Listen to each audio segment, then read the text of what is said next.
Friends, इंग्रजी व्याकरण आपल्याला कठीण जातंय का? किंवा इंग्रजी वाक्य बनवताना आपला गोंधळ होतोय का? आपल्याला काही समस्या निर्माण होत आहेत का? जर असं होत असेल तर घाबरून जाऊ नका, चिंता का? तर आजचा व्हिडिओ आपल्या सर्वांसाठी अत्यंत महत्वाचा असणार आहे. आजचा व्हिडिओ जो आहे तो सेंटेन्स बिल्डिंग या अंतर्गत आपण अत्यंत महत्वाचा जो काही घटक समजून घेणार आहोत त्याचं नाव आहे सेंटेन्स. नाव काय आहे? सेंटेन्स. आता सेंटेन्स म्हणजेच काय? तर वाक्य. सेंटेन्स म्हणजेच काय? वाक्य. आता हेच वाक्य कसे बनवले जातात किंवा वाक्याची निर्मिती कशी होते, स्टेप बाय स्टेप आपल्याला संपूर्ण माहिती दिली जाणार आहे. आणि म्हणून आपण सर्वांनी आजचा व्हिडिओ पाहणं अत्यंत गरजेचं आहे. म्हणजेच आपली इंग्रजी वाक्यरचना असेल किंवा इंग्रजी वाक्य बनवताना ज्या अडचणी येत असतात त्या अडचणी आपल्या दूर होणार आहेत. आणि म्हणून आपण सर्वांनी हा व्हिडिओ शेवटपर्यंत नक्की. आपण आपल्या व्हिडिओची सुरुवात करतोय. वाक्य म्हणजेच काय? तर थोडक्यात वाक्य म्हणजे शब्दांचा समूह नसून एक अर्थपूर्ण वाक्य असतो. आता शब्दांचा समूह जरी असेल तर त्या शब्दांच्या समूहाला जर विशिष्ट अर्थ प्राप्त झालेला असेल तर आपण त्याला वाक्य म्हणत असतो. आता अशी संपूर्ण जी माहिती आहे ती माहिती आपल्याला आपल्या टॉपिकच्या माध्यमातून समजायला मिळणार आहे. आणि म्हणून आजचा व्हिडिओ आपल्यासाठी अत्यंत महत्वाचा असणार आहे. स्टेप बाय स्टेप आपण माहिती समजून घेतोय. पहा, या ठिकाणी आपल्याला माहिती समजायला मिळणार आहे. फर्स्ट आपण समजून घेतोय सेंटेन्स. सेंटेन्स म्हणजेच काय? आपण या ठिकाणी लिहिलेलं आहे सेंटेन्स म्हणजे वाक्य. आता याची डेफिनेशन काय आहे? A group of words that makes complete sense is called a sentence. बघा, a group of words that makes complete sense is called a sentence. आता या ठिकाणी काय म्हटलेलं आहे तर शब्दांचा असा समूह ज्यातून आपल्याला एखादा पूर्ण विचार किंवा अर्थ समजतो त्याला आपण सेंटेन्स असे म्हणत असतो. बघा, जर समजा शब्दांचा समूह असेल त्या समूहातून आपल्याला एखादा पूर्ण विचार कळत असेल किंवा अर्थ समजत असेल त्याला आपण काय म्हणत असतो? सेंटेन्स म्हणत असतो किंवा वाक्य असे म्हणत असतो. खूप सिंपल आहे. आणि म्हणून तुम्हाला सुरुवातीला सांगितलं की वाक्यांचा समूह, शब्दांचा समूह म्हणजेच काय? अर्थपूर्ण वाक्य नसतो. तर त्याच्यातून जर समजा आपल्याला त्या शब्द समूहातून विशिष्ट अर्थ कळत असेल, विचार व्यक्त होत असेल तर तो अर्थपूर्ण वाक्य असतो. त्यालाच आपण वाक्य असे म्हणत असतो. एक्झाम्पल म्हणून या ठिकाणी दिलेले आहेत. एक्झाम्पल्स पहा. I go to school. I go to school. India is my country. She is reading a book. पहा, first sentence I go to school अर्थपूर्ण वाक्य आहे. Go to I go to school अर्थपूर्ण वाक्य आहे. इंडिया इज माय कंट्री आपल्या सर्वांना अर्थ माहितीच आहेत, मराठी अर्थ माहिती आहे. इंडिया इज माय कंट्री अर्थपूर्ण वाक्य आहे. शी इज रीडिंग अ बुक म्हणजे ती पुस्तक वाचत आहे. वरील जे वाक्य आहे ते वाक्य कसे आहेत तर अर्थपूर्ण वाक्य आहे. कसे वाक्य आहेत? अर्थपूर्ण वाक्य आहेत. म्हणजेच त्या वाक्यातून विचार व्यक्त होत आहेत. आपल्याला या वाक्यांच्या माध्यमातून अर्थ समजत आहे. आणि म्हणून या वाक्यांना काय म्हटलेलं आहे? सेंटेन्स किंवा वाक्य असे म्हटलेले आहे. ठीक आहे. पहा, जर या शब्दाचा समूह असेल पण त्यातून अर्थपूर्ण होत नसेल तर त्याला आपण वाक्य म्हणू शकत नाही. शब्दाचा समूह आहे, एक दोन जे काही शब्द असतील ते एकत्रित आलेले आहेत, त्यांचा समूह तयार झालेला आहे. परंतु जर समजा त्याच्यातून आपल्याला अर्थपूर्ण होत नसेल किंवा तो विचार पूर्ण जर आपल्याला कळत नसेल तर आपण त्याला वाक्य म्हणत नाही, फक्त शब्द समूह म्हणत असतो. काय म्हणत असतो? शब्द समूह म्हणत असतो. जर अर्थपूर्ण वाक्य आपल्याला अर्थ समजत असेल, विचार कळत असेल तर तो अर्थपूर्ण वाक्य असतो. एक्झाम्पल म्हणून या ठिकाणी पहा, जर शब्दांचा समूह असेल तर प्रत्येक शब्दांचा समूह म्हणजेच वाक्य नसून तो त्याला वेगळा अर्थ असतो हे आपण समजून घेतो. पहा, या ठिकाणी शब्दाचा समूह आहे, शब्द समूह आहे. Is going he. Is going he या ठिकाणी जे काही शब्द आहेत ते शब्द उलट सुलट क्रमाने दिलेले आहेत. आणि म्हणून याला प्रॉपर जो काही मिनिंग आहे तो मिनिंग प्राप्त झालेला नाही. आणि म्हणून हा जो शब्दाचा समूह आहे, शब्दाचा समूह आहे, परंतु यातून आपल्याला योग्य तो अर्थ लागत नाही. पहा, विचार करा. Is going he is going he याचा अर्थ काय? अर्थ कळतोय का आपल्याला? आपण जर प्रॉपर त्याचा सिक्वेन्स लावला, बघा, शब्दांचा जर आपण योग्य क्रम लावला तर त्या क्रमानुसार त्या समूहाला अर्थ प्राप्त होत असतो. कसा? ही इज गोईंग, अर्थपूर्ण. परंतु या ठिकाणी जरी समूह असेल परंतु त्याला जर अर्थ प्राप्त होत नसेल तर आपण त्याला वाक्य असे म्हणत नाही. हा प्रेज असतो किंवा शब्दांचा समूह असतो. प्रेजला सुद्धा अर्थ असतो, तेही आपण समजून घेणार आहोत आणि याच्या आधीच्या व्हिडिओमध्ये आपण ते संपूर्ण माहिती समजून घेतलेली आहे. पहा, वाक्याचे काही प्रकार असतात. आता प्रकार कोणते? तर या ठिकाणी आपण दोन महत्वाचे घटक समजून घेतोय. मुख्य प्रकार आहेत ते आपण स्टेप बाय स्टेप व्हिडिओच्या माध्यमातून समजून घेणार आहोत. फक्त या ठिकाणी पहा, वाक्याचे प्रकार कोणते? तर दोन महत्वाचे आहेत.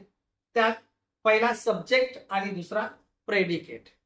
आता सब्जेक्ट म्हणजेच काय? तर कर्ता. आणि प्रेडिकेट म्हणजेच काय? विधेय. प्रेडिकेट म्हणजेच काय? विधेय. आणि सब्जेक्ट म्हणजेच कर्ता. आता सब्जेक्ट आणि प्रेडिकेट याचा वापर कसा होत असतो वाक्य रचनामध्ये? जर समजा वाक्य रचना असेल तर सब्जेक्ट आणि प्रेडिकेट यांची भूमिका काय असते हे आपल्याला समजून घ्यायचं आहे. हे सुद्धा फार महत्वाचं आहे आणि म्हणून आपल्याला तेही समजून घेणं किंवा तेही लक्षात ठेवणं गरजेचं आहे. पहा, पहिला सब्जेक्ट आहे. सब्जेक्ट म्हणजेच आपण कर्ता समजून घेतोय. कर्ता म्हणजे जो करणारा असतो तो. ओके, क्रिया करणार. सब्जेक्ट वाक्यात ज्या व्यक्तीविषयी किंवा वस्तूविषयी किंवा ठिकाणाविषयी माहिती सांगितली जाते किंवा जो कृती करणारा असतो म्हणजेच ऍक्शन करणारा असतो त्या सब्जेक्ट असे म्हणतात. बघा, डेफिनेशन खूप महत्वाचे आहे. वाक्यात ज्या व्यक्तीविषयी, ज्या वस्तूविषयी किंवा ज्या ठिकाणाविषयी माहिती सांगितली जाते तो कर्ता असतो. किंवा क्रिया करणारा, कृती करणारा जो व्यक्ती असतो त्यास आपण कर्ता असे म्हणत असतो आणि त्यालाच इंग्लिशमध्ये काय म्हणत असतो? आपण सब्जेक्ट असे म्हणत असतो. एक्झाम्पल म्हणून दिलेला आहे. आपण एक एक्झाम्पल घेतलेला आहे. तनय is playing. Tanay is playing. Tanay is playing. या ठिकाणी पहा, या वाक्यामध्ये तनय हा जो शब्द आहे हा कर्ता आहे, हा व्यक्ती आहे. कोण आहे? व्यक्ती आहे आणि म्हणून आपण त्याला कर्ता संबोधलेला आहे. तनय काय करतोय? तर तनय खेळतोय. बघा, या वाक्यामध्ये तनय हा कोण आहे? तर कर्ता आहे. म्हणजेच काय? व्यक्ती. व्यक्तीचं नाव आलेलं आहे म्हणजेच तो क्रिया करत आहे. क्रिया करणारा जो असतो त्याला आपण कर्ता म्हणत असतो. या ठिकाणी हा एक्झाम्पल आपण घेतलेला आहे. या वाक्यात तनय हा कोण आहे? तर कर्ता आहे. सब्जेक्ट. प्रेडिकेट. प्रेडिकेट म्हणजेच विधेय, विधान किंवा विधेय. पहा, प्रेडिकेट वाक्यातील कर्त्याबद्दल. वाक्यातील कर्त्याबद्दल आपण इथे समजून घेतलाय कर्ता. कर्ता म्हणजेच व्यक्तीविषयी, वस्तूविषयी, ठिकाणाविषयी माहिती सांगणारा जो असतो किंवा सांगितले जाते त्यास आपण कर्ता म्हणत असतो. किंवा कृती करणारा जो असतो, क्रिया करणारा जो असतो तो कर्ता असतो, सब्जेक्ट असतो. प्रेडिकेट वाक्यातील कर्त्याबद्दल म्हणजेच यामध्ये काय म्हटलेलं आहे तर क्रिया करणारा जो असेल त्याबद्दल विशेष माहिती सांगणारा जो असतो त्याला प्रेडिकेट म्हणतात. लक्षात आलं असेल. या ठिकाणी कर्ता तनय आहे. तनय काय करत आहे? तर प्लेइंग करत आहे. म्हणजेच काय? तनय इज प्लेइंग म्हणजे इज प्लेइंग हा जो उरलेला भाग आहे तो म्हणजेच काय आहे? तर प्रेडिकेट आहे. किती सिंपल आहे. कर्त्याबद्दल विशेष माहिती सांगणारा जो उरलेला भाग असेल तो म्हणजेच प्रेडिकेट असतो, विधेय असतो. यामध्ये क्रियापद असेल किंवा कर्म असेल याचा समावेश असतो. क्रियापद किंवा कर्म ह्या दोन गोष्टींचा समावेश प्रेडिकेट मध्ये झालेला असतो. व्यक्तीबद्दल, ठिकाणाबद्दल किंवा या ठिकाणी वस्तूंविषयी किंवा क्रिया करण्याच्या संदर्भात किंवा कृती करण्यासंदर्भात जी काही माहिती सांगितली जाते ती या प्रेडिकेट मध्ये संबोधले जात असते. त्याचा समावेश वर्ब आणि ऑब्जेक्ट ते संबोधले जात असतात. हा भाग तुम्हाला समजला असेल.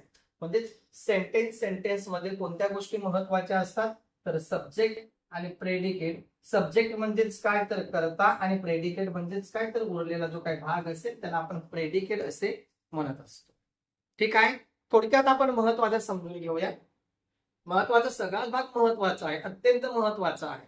कोणी हे स्किप करून पाहू नका, कारण यामध्ये ज्या ज्या काही रूल्स सांगितले जाणार आहेत, जी जी माहिती सांगितली जाणार आहे ते अत्यंत महत्वाचे असणार. या ठिकाणी पहा, फरक आपण समजून घेतोय. हा फरक ऑलरेडी आपण डिटेल्स मध्ये आपण समजून घेतलेला आहे. याच्यावर सुद्धा एक टॉपिक आपण तयार केलेला आहे. तो टॉपिक नक्कीच पहा, जर पाहिला नसेल तर पाहून घ्या. प्रेज. प्रेज म्हणजेच काय? प्रेज म्हणजेच काय माहिती आहे ना? वाक्यांश. आपण ते समजून घेतलेलं आहे. पहा, प्रेज आहे इन द कॉर्नर. प्रेज काय आहे? इन द कॉर्नर आहे. इन द कॉर्नर म्हणजेच कोपऱ्यात. इन द कॉर्नर, कोपऱ्यात. सेंटेन्स. प्रेज आणि सेंटेन्स मध्ये काय फरक असतो? तर प्रेज आपल्याला फक्त सांगत असतो, तो शब्दसमूह सांगत असतो. In the corner, okay, in the corner, in the garden, in the school, at market, etcetera. हे प्रेज झालं. मग या ठिकाणी सेंटेन्स काय सांगत असतो? तर प्रत्यक्ष या प्रेजचा वापर या सेंटेन्स मध्ये झालेला असतो. कसा? पहा, the boy is standing in the corner. The boy is standing in the corner म्हणजेच काय? तर मुलगा त्या कोपऱ्यामध्ये उभा आहे. मुलगा त्या कोपऱ्यात उभा आहे. डिटेल्स मिळाले आपल्याला, म्हणजे आपल्याला अर्थ कळतोय. वाक्याच्या मदतीने आपल्याला अशी माहिती समजायला मिळते.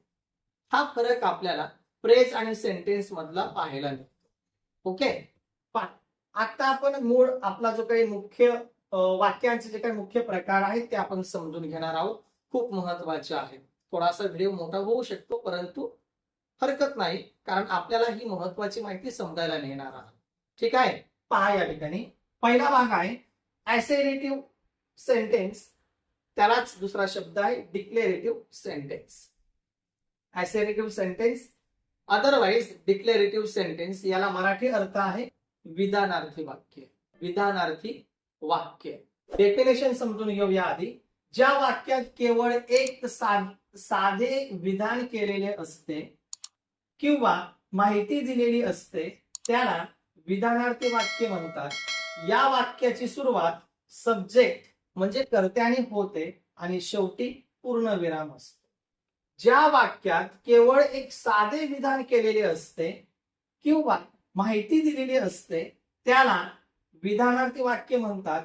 आणि त्याचबरोबर महत्वाचं म्हटलेलं आहे, या वाक्याच्या सुरुवातीस सब्जेक्ट म्हणजेच कर्त्याने त्याची सुरुवात झालेली असते आणि शेवटी पूर्णविराम असतो, म्हणजे फुल स्टॉप असतो. फुल स्टॉप आपल्या सर्वांना माहिती असतो. अशा पद्धतीने सिम्बॉल वापरलेला असतो. सिम्बॉल सुद्धा महत्वाचे असतात. ते या काही टॉपिकच्या माध्यमातून समजायला मिळणार. पहा, एक्झाम्पल म्हणून आपण समजून घेतोय. पहा, आता ऍसेरेटिव्ह आणि डिक्लेरेटिव्ह सेंटेन्स विधानार्थी वाक्य कसे असतात? तर पहा, I like to read story books. I like to read story books. बघा, या ठिकाणी काय म्हटलेलं आहे? ज्या वाक्यात केवळ एक साधे विधान केलेले असते किंवा माहिती दिलेली असते त्याला विधानार्थी वाक्य म्हणतात. आणि या वाक्याच्या सुरुवातीस सब्जेक्ट असतो आणि शेवटी पूर्णविराम असतो. या ठिकाणी पहा, आय म्हणजेच मी, कर्ता कोण आहे? तर मी आहे. I like to read story books. मला गोष्टींचे पुस्तक वाचायला आवडतात. गोष्टींचे पुस्तके वाचायला आवडतात. शेवटी आहे पूर्णविराम. सुरुवात झालेली आहे कर्त्याने. लक्षात आलं? हा विधान आहे, वाक्य आहे, साध्या साध्या गोष्टींचा समावेश आहे. सेकंड पहा, डेलिसिस फूड. माय मदर कुक डेलिसिस फूड म्हणजेच माझी आई चविष्ट स्वयंपाक करते, बनवते. कर्ता, कर्ता कोण आहे? तर माझी आई. शेवटी काय आहे? पूर्णविराम आहे. ह्या गोष्टींचा समावेश किंवा ह्या गोष्टी आपल्याला माहिती असणं अपेक्षित आहे. पुढचा पहा, we are learning English grammar today. We are learning English grammar today म्हणजेच आज आपण इंग्रजी व्याकरण शिकत आहोत. आम्ही, कर्ता आहे, आम्ही काय शिकत आहोत? तर इंग्रजी व्याकरण शिकत आहोत. कधी? आज. पूर्णविराम दिला. दिला की नाही? समजतंय ना? लक्ष द्या. आणि एखादी वही घाला त्याला. एखाद्या वहीमध्ये ह्या सगळ्या गोष्टींची नोंद करून ठेवा, अत्यंत महत्वाच्या आहेत. हे फक्त टेम्पररी नव्हे तर भविष्यात सुद्धा आपल्याला ह्या गोष्टी महत्वाच्या ठरू शकतात आणि म्हणून एखाद्या वहीमध्ये ह्या सर्व गोष्टी नोट डाऊन करून घ्या, खूप महत्वाच्या असणार आहे. पुढे पहा, Harsh does not play cricket. Harsh does not play cricket. Harshala cricket खेळता येत नाही. कोणाला? हर्षला. खेळता येतं का? नाही. या ठिकाणी आपल्याला थोडक्यात या वाक्यामध्ये थोडस आपल्याला नकारात्मक जो काही वाक्य आहे तो आपल्याला समजायला मिळतोय. परंतु सुरुवात झालेली आहे कर्त्याने, शेवट झालेला आहे पूर्णविराम. अशा पद्धतीने विधानार्थी वाक्य असतात आणि ते आपण या पद्धतीने समजून घेतलीत. पुढचा भाग पहा, इंटरोगेटिव्ह सेंटेन्स. इंटरोगेटिव्ह सेंटेन्स म्हणजेच प्रश्नार्थी वाक्य. इंटरोगेटिव्ह सेंटेन्स म्हणजेच काय? प्रश्नार्थी वाक्य. ओके. डेफिनेशन पहा, ज्या वाक्याचा उपयोग प्रश्न विचारण्यासाठी केला जातो त्याला प्रश्नार्थी वाक्य असेल. ज्या वाक्याचा उपयोग प्रश्न विचारण्यासाठी केला जातो त्याला आपण काय म्हणत असतो? प्रश्नार्थी वाक्य असे म्हणत असतो. या वाक्याच्या शेवटी नेहमी प्रश्नचिन्ह दिलेला असतो. प्रश्नार्थी जर वाक्य असेल तर त्या वाक्याच्या शेवटी हा जो सिम्बॉल असतो तो देण्यात आलेला असतो. याला आपण क्वेश्चन मार्क असे म्हणत असतो, प्रश्नार्थक चिन्ह असे म्हणत असतो. एक्झाम्पल म्हणून पहा या ठिकाणी, which is your favourite subject. पहा, which is your favourite subject म्हणजे तुझा आवडता विषय कोणता आहे. Which is your favourite subject. लास्टला पहा सिम्बॉल कोणता आहे? Question mark. Where do you live in Maharashtra. तू महाराष्ट्रात कुठे राहतोस? Second question mark. थर्ड पहा, are you coming to school tomorrow. Are you coming to school tomorrow म्हणजे तू उद्या शाळेत येणार आहेस का? Question mark. पहा क्वेश्चन मार्क आहे. And last, can you help me in this homework. Can you help me in this homework म्हणजेच तू मला या गृहपाठात मदत करशील का किंवा मदत करू शकशील का? या ठिकाणी क्वेश्चन मार्क आहे. म्हणजेच थोडक्यात काय तर हे जे वाक्य आहेत हे वाक्य प्रश्नार्थी वाक्य आहेत. जर आपल्याला प्रश्न विचारायचा असेल तर आपण प्रश्न विचारल्यानंतर त्याच्या शेवटी क्वेश्चन मार्क देत असतो. म्हणजेच तू मला मदत करू शकशील का? Can you help me. बरोबर आहे की नाही? अशा पद्धतीने या ठिकाणी हे जे काही सेंटेन्स आहे ते सेंटेन्स आपल्याला समजायला मिळतात, शिकायला मिळतात. आता पुढचा जो काही भाग आहे या ठिकाणी आपण पहिला समजून घेतला assertive sentence, declarative sentence. Second आपण इंटरोगेटिव्ह सेंटेन्स समजून घेतला. तिसरा आणि चौथा पुढचे जे पॉइंट्स आहेत ते आपण लगेच समजून घेतो. तिसरा भाग बघा, या ठिकाणी आपण पहिला समजून घेतला assertive otherwise declarative sentence. Second interrogative sentence. Third number part imperative sentence. Imperative sentence म्हणजेच काय तर आज्ञार्थी वाक्य. इम्पेरेटिव्ह सेंटेन्स आज्ञार्थी वाक्य. बघा डेफिनेशन मध्ये काय म्हटलेलं आहे, या वाक्यातून आज्ञा म्हणजेच कमांड, विनंती म्हणजे रिक्वेस्ट. बघा आज्ञा म्हणजेच कमांड, विनंती, रिक्वेस्ट, सल्ला, ऍडवाइस किंवा सूचना म्हणजेच इन्स्ट्रक्शन्स दिली जाते त्यास आज्ञार्थी वाक्य असे म्हणतात. इम्पेरेटिव्ह सेंटेन्सेस म्हणजेच आज्ञार्थी वाक्य की या वाक्यातून काय होत असतं तर आज्ञा दिलेली असते, विनंती केलेली असते, सूचना दिलेली असते किंवा सल्ला दिलेला असतो. अशी जर माहिती आपल्याला मिळत असेल तर तो वाक्य असतो इम्पेरेटिव्ह सेंटेन्स म्हणजेच आज्ञार्थी वाक्य असतो. वाक्य कोणतं आहे ते समजून घेण्यासाठी हे आपल्याला फार महत्वाचं आहे. विधान असेल, प्रश्नचिन्ह असेल, आज्ञार्थी वाक्य असेल, त्याचबरोबर उद्गारवाचक चिन्ह असेल, हे जर आपल्याला कळलं तर बऱ्यापैकी ग्रामर आपल्याला किंवा सोपं जात असतो. म्हणून फार महत्वाचं आहे. त्या वाक्याला आपण आज्ञार्थी वाक्य म्हणत असतो. या वाक्याची सुरुवात बऱ्याच वेळा जे काही मुख्य क्रियापद असतात त्या मुख्य क्रियापदाने होत असते. म्हणजे जे वर्ब असतात त्याच्याने त्या वाक्याची सुरुवात होत असते. एक्झाम्पल म्हणून पहा, एक्झाम्पलने आपण समजून जेव्हा घेतो तेव्हा आपल्याला ती गोष्ट अधिक चांगली समजत असते किंवा ती लक्षात राहत असते. म्हणून हे उदाहरण व्यवस्थित समजून घ्या. पहा, please pass me the water bottle. Please pass me the water bottle. यामध्ये काय आहे, काय असू शकतं? आज्ञा असेल, विनंती असेल, सल्ला असेल की सूचना असेल, काय असू शकतं? Please pass me the water, please pass me the water bottle. या ठिकाणी काय आहे तर रिक्वेस्ट आहे. काय आहे? रिक्वेस्ट आहे, विनंती केलेली आहे. प्लीज म्हटलेलं आहे ना, please pass me the water bottle, कृपया ती बॉटल माझ्याजवळ आणून द्या. Second, close the window, close the window. Second sentence, close the window. हा वाक्य काय असेल किंवा या वाक्यातून आपल्याला काय समजायला मिळते का? ही सूचना असेल, विनंती असेल, आज्ञा असेल की सल्ला असेल? क्लोज द विंडो आज्ञा आहे, सांगितलेला आहे. Okay. Always speak the truth, नेहमी खरे बोला. Don't touch that hot pan, don't touch that hot pan, गरम तव्याला हात लावू नका. अशा वाक्याची माहिती आपल्याला या इम्पेरेटिव्ह सेंटेन्स म्हणजेच आज्ञार्थी वाक्याच्या मदतीने मिळत असते आणि ह्याच्याच मदतीने आपल्याला या सर्व गोष्टी कळतात. चौथा पॉइंट पहा, शेवटचा आहे एक्सक्लेमेटरी सेंटेन्स. एक्सक्लेमेटरी सेंटेन्स म्हणजेच उद्गारवाचक वाक्य. एक्सक्लेमेटरी सेंटेन्स म्हणजे उद्गारवाचक वाक्य. याची डेफिनेशन आहे, ज्या वाक्यातून आपल्या मनातील आनंद, दुःख, आश्चर्य, भीती किंवा राग यासारख्या भावना व्यक्त होत असतात. जेव्हा हा चिन्ह वापरलेला असतो त्या वाक्यास आपण काय म्हणत असतो? उद्गारवाचक वाक्य असे म्हणत असतो. बघा, जर समजा राग आला असेल तर आपण तो राग व्यक्त करत असतो. राग ही भावना आहे, आनंद ही भावना आहे. ओके.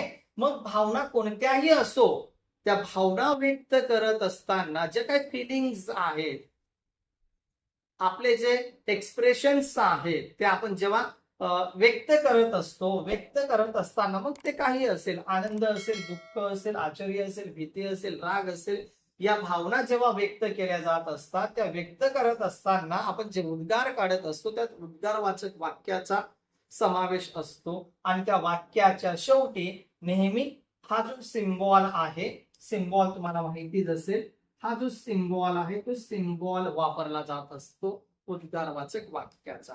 एक्झाम्पल कसे असतात पहा. Wow, what a beautiful painting. पहा, या ठिकाणी आहे, इथे एक सिम्बॉल आहे आणि शेवटी एक सिम्बॉल आहे. Wow, what a beautiful painting. आपण वाक्य या ठिकाणी जो उच्चारलेला आहे तो कसा आहे, काय असेल? आनंद, दुःख, आश्चर्य, भीती, राग काय असेल? तर त्या वाक्यातून आपल्याला त्या फिलिंग्स कळतात. पहा, how fast that car runs, how fast that car runs. ती वाहन किती जोरात धावत आहे, किती वेगात धावत आहे. सेंटेन्स आश्चर्य व्यक्त करतोय. Oh no, I forgot my keys at home. Oh no, I forgot my keys at home. म्हणजे अरे देवा, मी माझी चावी घरीच विसरलो. Next and last sentence, what a brilliant idea is it. What a brilliant idea is it.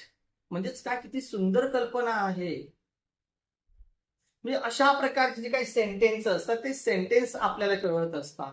बोलण्याच्या हावभावातून किंवा आपल्या जे काही फिलिंग्स असतात त्याच्या माध्यमातून किंवा आपली बोलण्याची जी काही ट्विनिंग असते त्याच्यावर बरंचसं डिपेंड असतं आणि त्याच्यावर आधारित जे काही वाक्य असतात ते आपल्याला बऱ्यापैकी कळत असतात. आणि म्हणून आपल्याला जे काही assertive, declarative sentence, interrogative sentence, imperative sentence आणि त्याच बरोबर एक्सक्लेमेटरी सेंटेन्स, हे जे काही आपण वाक्याचे प्रकार समजून घेतले, ते वाक्याचे प्रकार जर आपल्याला आवडले असतील, व्हिडिओ आवडला असेल, माहिती उपयुक्त वाटत असेल तर अधिकाधिक ती शेअर करा.